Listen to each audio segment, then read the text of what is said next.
Okay, we'll get things started here. I'd like to welcome everyone here for our webinar presentation. We're going to do this presentation on smart lead routing, which is going to look at third-party leads and how they can affect growth with the dynamic bidding and leveraging a centralized data flow.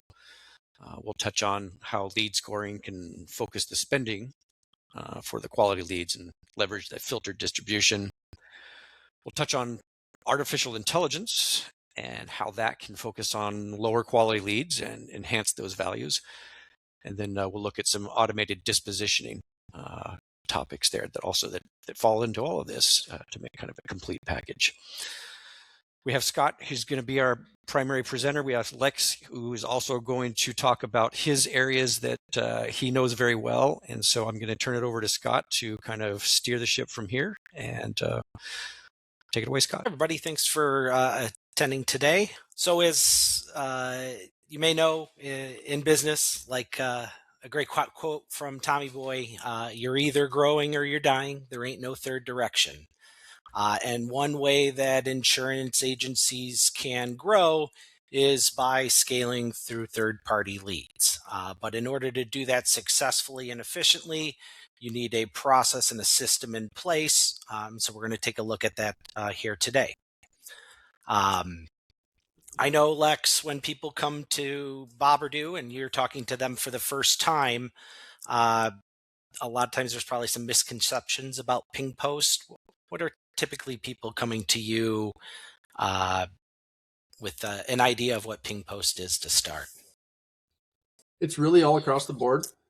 Some don't know what it is. Some understand it to a certain extent, but need, some of the finer details explained.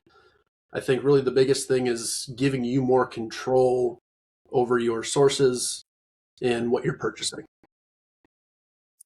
Yeah, absolutely. We want to start just by, from our experience, talking about a lead seller. I don't think we're divulging any secrets here, but looking at what a lead seller's goal is typically to maximize their revenue. So ultimately, their goal is to generate as much revenue for each lead as they can. And the way they do that is to add more buyers or demand to their auction. So essentially, when they generate a lead, if we look here at the reality of lead sellers, they are going to sort their potential buyers based on the bid. And so the seller will simply attempt to sell the lead to whatever buyer is willing to pay the most. And so a dynamic buyer has the flexibility of returning a higher bid for leads that are more likely to perform. And so that's the biggest thing that we talk about at the beginning, is not that ping post lets you get cheap leads. It allows you to right price leads so that you can pay more and reward those sellers, sub and pub IDs that are producing good quality traffic by returning a higher bid, but then bidding differently at for those other leads that come into the system. So that's kind of what we're looking at here. Again, looking at direct post, when you're looking at that at scale, you're constantly behind the 8 ball because you've established a price that sellers can then essentially build an auction off of, and they will sell that lead to somebody that's willing to pay a premium for it, and then send it as a direct post otherwise.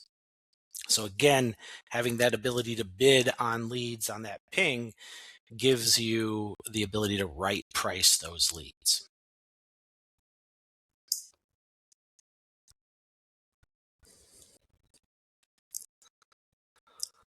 So Lex, could you maybe walk us through what the process specifically that a lead seller goes through? Yeah, exactly. So what we're looking at here, I almost refer to this as our trusty infographic, more of a 20,000 foot view of a standard process of most lead sellers. So especially when we look at Boberdoo system or ping post as a whole, step one is ingestion or aggregation of your traffic sources. Ultimately, where are these leads coming from? Is it a third party? Are you generating it yourself? And then where does it need to go? Oftentimes, what we'll talk about a little bit further in a couple more slides is outside services as well. Sits here as, step 1.5, more of a filtration metric before you actually get to your filter sets. Whereas the filter sets help you define the prices you're paying for what, when, and why at the end of the day. Maybe it's a specific geo target. Maybe it's a specific time of day. Really any sort of parameter and or field that you guys want to drill down upon is subject to being filtered. And then obviously, where does that need to go? Is it a CRM solution? Is it a dialer? Is it an email? Ultimately, match the best available rep and or agent for a lot of these insurance companies. And I always refer to it as define and assign. Define that specific delivery and then assign it accordingly within that filter set. When we're onboarding new clients, one of the things I encounter a lot is when explaining all that to them, they're always interested to know about the exchanges and why this is different. And so I think, Scott, you got this already covered. Yeah, so just like you said, Michael, a lot of people will lump in a lead generation company with an exchange. A little bit about myself. I used to trade options at the Chicago Board of Trade and the Chicago Board of Options. So I do know a little bit about exchanges. And one of the core value propositions of an exchange is that they standardize a contract. A bushel of corn is a bushel of corn is a bushel of corn. So you're always buying, what you're buying. That allows for transparent and public posting of prices at which everything trades at. And the exchange then, the goal there is to provide liquidity for investors. If we look at lead exchanges to date, one of the biggest things is standardization of a contract. While all leads might come from a specific source or sub-ID, the marketing methods that are driving that consumer to that landing page can differ wildly. And that affects what the lead prices are. And so, the two extremes I use is you would never want to pay the same price for a co-reg lead that you would pay for a Google search lead. They have different intent and they will ultimately yield different CPAs. The other thing about lead exchanges, at least currently, is that it is a closed auction. And so if you submit a bid to a ping and you don't win that lead, you do not get any additional information in real time. So you don't know if you were outbid by $1 or $100. And then a lot of exchanges do sell leads themselves, which does present an inherent conflict of interest in those cases.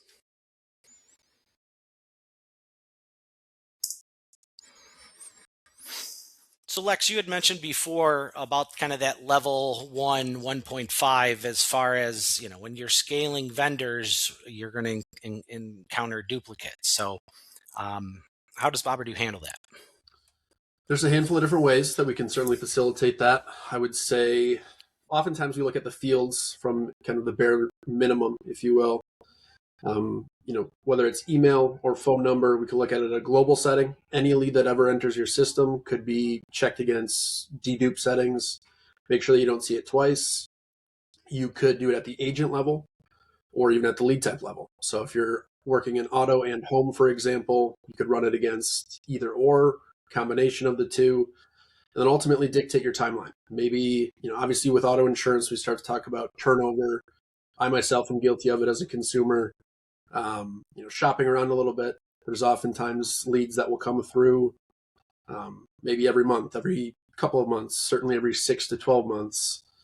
You guys should have the ability to fluctuate or dictate what that timeline is in terms of when you want to be able to accept those duplicates. Yeah, and then that really helps you scale across multiple vendors because you're not then at risk of buying that same lead. Exactly. And if vendor A is working with vendor C, you can still work with both of them and not be subjected to buying duplicates. Exactly. Yep. And then, as mentioned, with our outside services, outside of just standard duplicate check settings, we refer to outside services as really any sort of third party for validation, verification, enrichment, enhancement, whatever verbiage you'd like to use there. But the idea is it's a bring your own credentials setup. So you plug your credentials in, as you can see here, from either our DB Live or our own Lead QC. It's a proprietary boberdoo offer. And correct me if I'm wrong, Scott, I think there's probably 50 or so out of the box, and it gives you the ability or flexibility to test and or vet specific service providers, see what works best for you.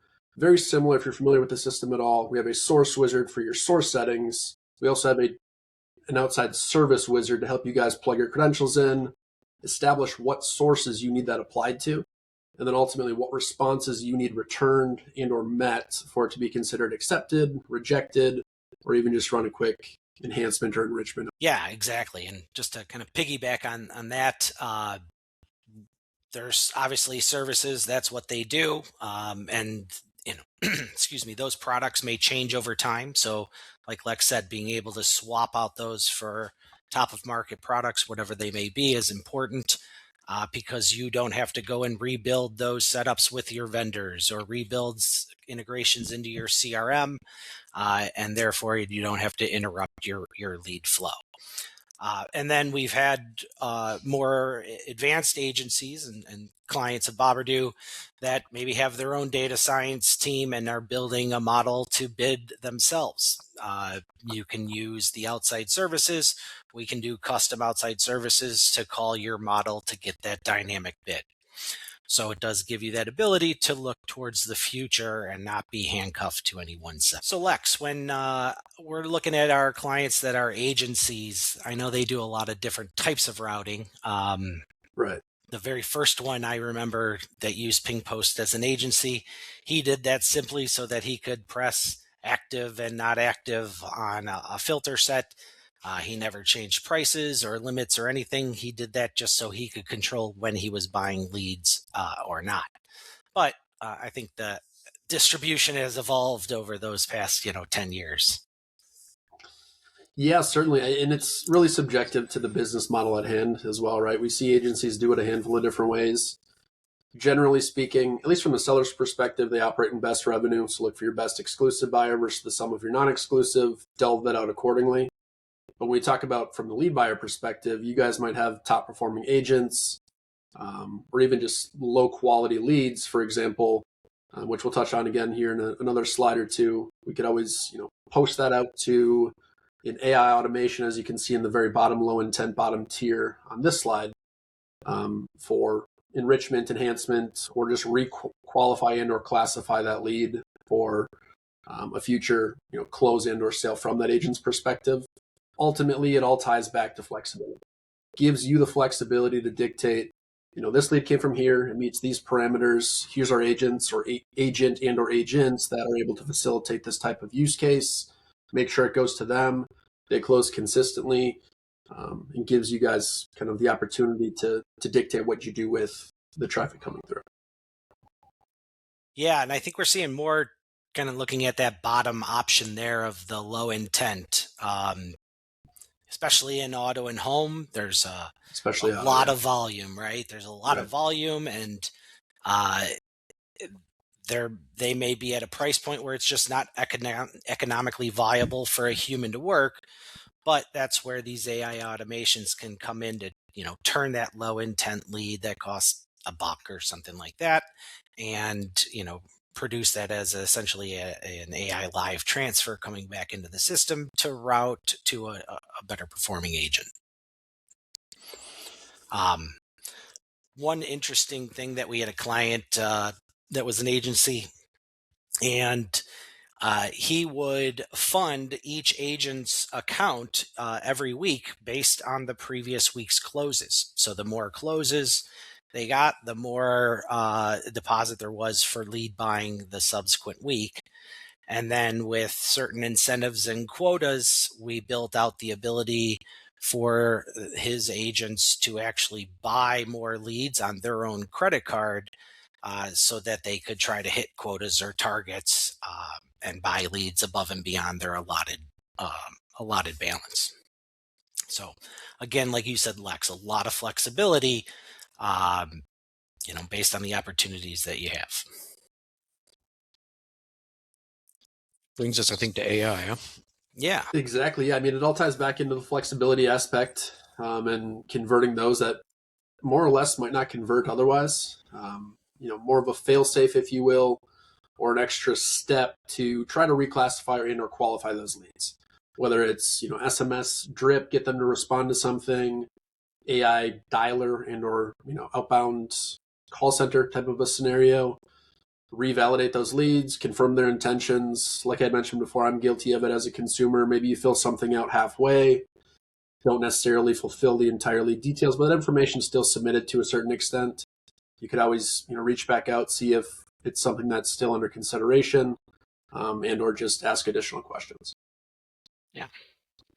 And then when we look at, AI, as anybody who went to the last LeadsCon, every other booth had something about AI. Yeah.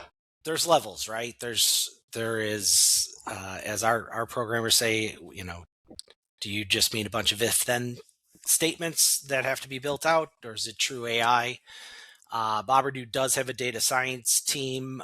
We do have an AI savings model that is built off of true machine learning, and it is calculating a unique bid for each filter set in your system that is based off of the incoming pings, the historical buy rate, and the target hourly and daily volume of that filter set. So the goal there is to allow you to set a price that backs out for your cost per acquisition, and then to have the AI savings model work down from that price to save you money where it can still fulfill your daily limits.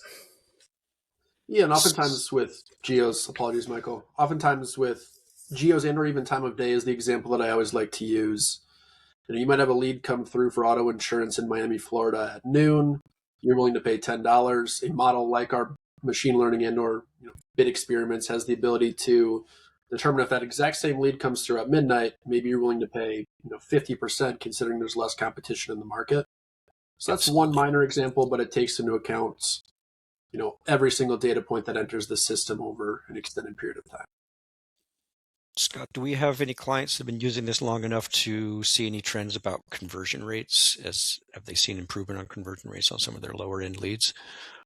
Yeah, absolutely. So that's kind of the second evolution of a model, or an AI model would be based off of the feedback loop. So bringing that into the system and then using that close and quoted data to build out a cost per acquisition model.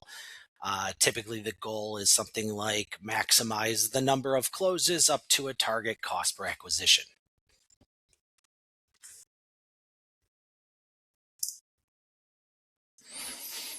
Speaking of dispositions, Yeah.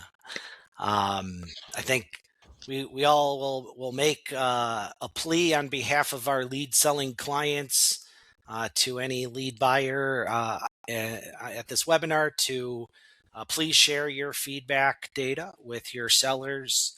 That gives them the opportunity to optimize those campaigns, restrict sub IDs that are not performing, change margins maybe on things that are performing for you, so that you do ultimately benefit from that sharing of the data. And then, when we're looking at the other types of disposition data, obviously close quoted, but as you distribute the lead data to different endpoints, having one central place to get that feedback, whether that is, again, dispo data or opt-out data, and then be able to push that to the other endpoints in real time is important. Using the extreme example, you route a lead to your CRM and your AI automation. Somebody opts out, says unsubscribe to the text message. You need to make sure you can push that opt out to your CRM before your agent picks up that phone and gets an earful from that consumer. And then again, having one place allows you to swap out those different endpoints without rebuilding your entire setup. often an overlooked use case, but Sorry. well, certainly fine. I was going to say often an overlooked, and maybe not even overlooked, but some folks are weary to disclose and or share data. Whereas with dispositions, it is relatively critical for you guys to ultimately share that back for obviously your own reporting in terms of CPAs. But as Scott had attested to, even with your vendors, it helps them allocate their resources accordingly so that they can hone in what's converting versus what's not. Obviously, they want to drive revenue, but I think everybody wins when things convert, and if they know what converts, it makes everything go round.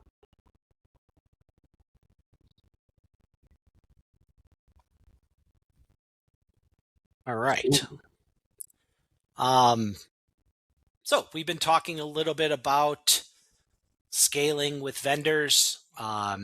We can certainly look at how you can add a vendor in a lead system, but there's a wizard, and quite honestly, most of the work is on the seller side. We want to introduce assumed at this point because assumed can be that step before you engage with an agreement with a vendor.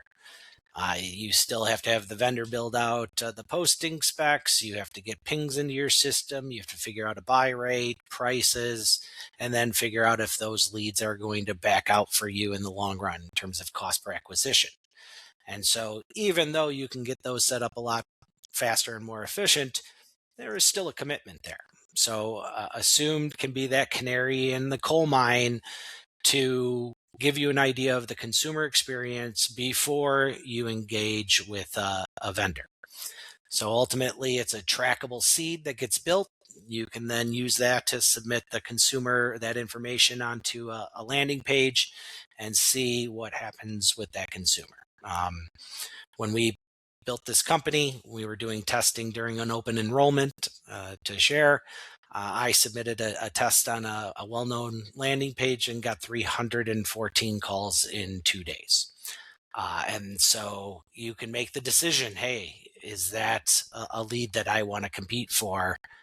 Or at least have a better idea of what your initial starting prices will be.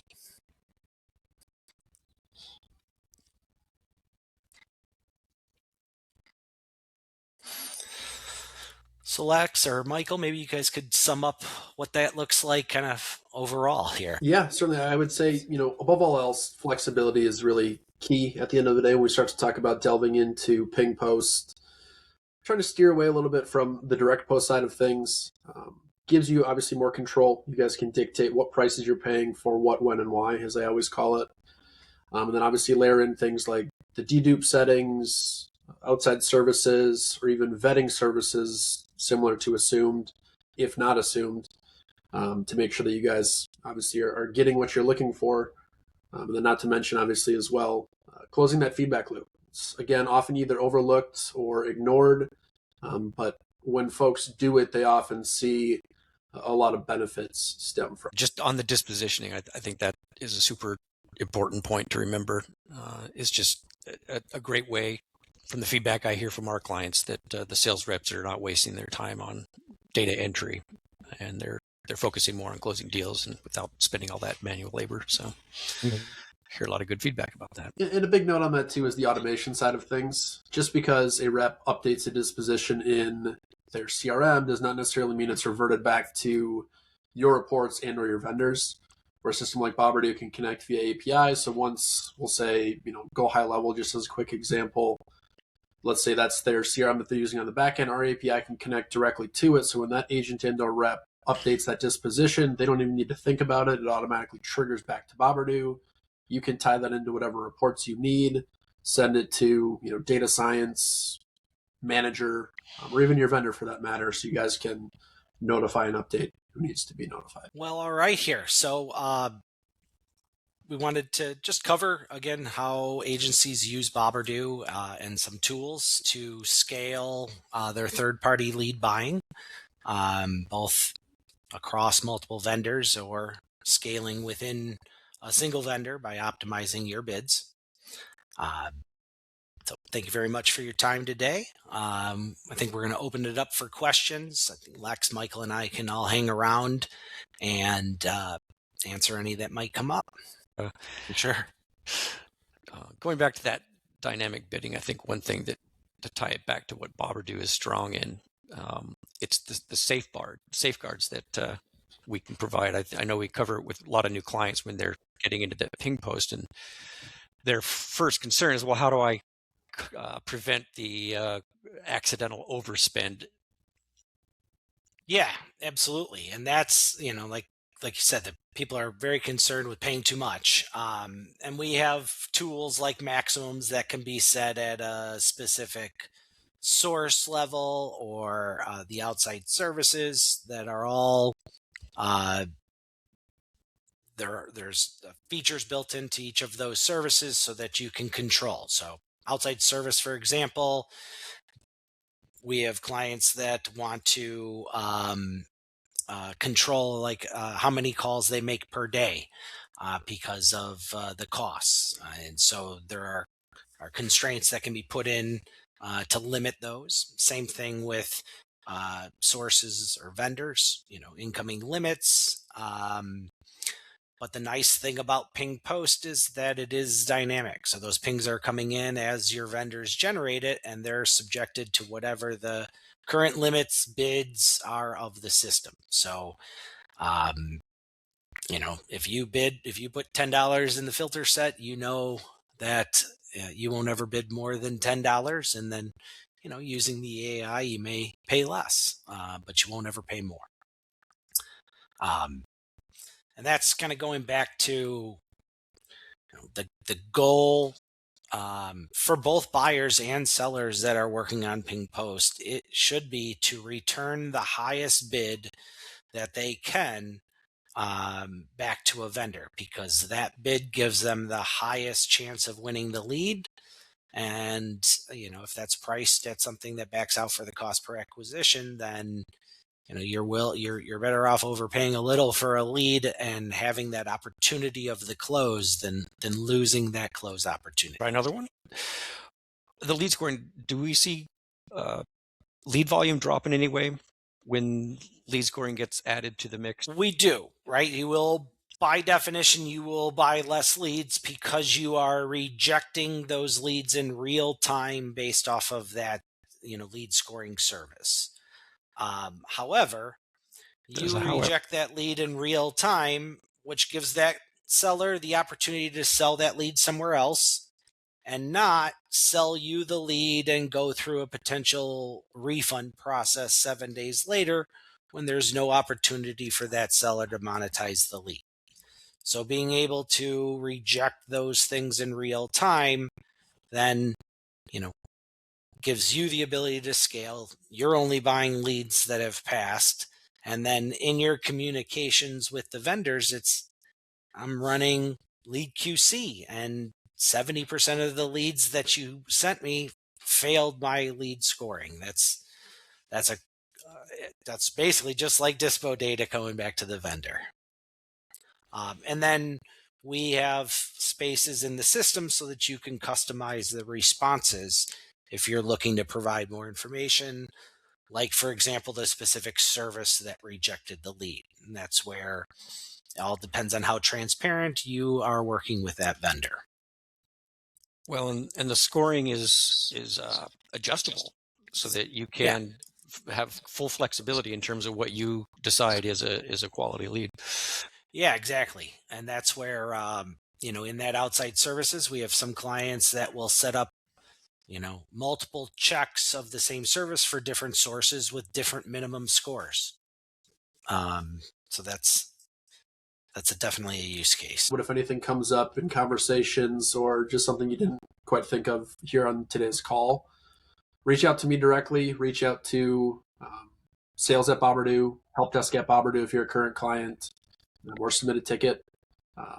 Happy to discuss anything that we talked about here today in a little bit further detail if it needs to be done. Absolutely. Thanks, everybody. Thanks, guys. Thanks. Bye.